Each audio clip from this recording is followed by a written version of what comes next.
সিলেটের বিশ্বনাথে পুকুরে ডুবে একই সাথে প্রাণহানি ঘটেছে দুই শিশুর। শনিবার বিকেল 4টার দিকে উপজেলার খাজানশী ইউনিয়নের মাধবপুর গ্রামে এ মর্মান্তিক ঘটনা ঘটে। নিহতরা হলেন মাধবপুর গ্রামের রোশন আলী ও রিনা বেগম দম্পতির 8 বছরের ছেলে সামাদ এবং হাবিবুর রহমান ও শামীমা বেগম দম্পতির 7 বছরের ছেলে আল আমিন। স্থানীয় সূত্রে জানা গেছে, শনিবার বিকেলে বাড়ির পাশে পুকুরে গোসল করতে নামেন তারা। অনেকক্ষণ পর না ফেরায় সামাদের মা রিনা বেগম খুঁজতে বের হন তাদের।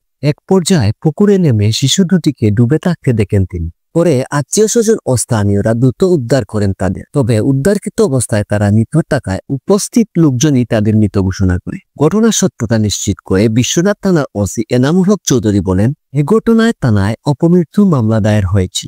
এদিকে একই দিন রাত 11টায় বাড়ির সামনে পাশাপাশি কবরে দাফন করা হয় দুই শিশুকে। তাদের এই হৃদয় বিতারক মৃত্যুতে দুই পরিবারের মাঝে নেমে এসেছে সুখের ছায়া। সন্তান হারিয়ে দিশেহারা হয়ে পড়েছেন তাদের মা বাবা।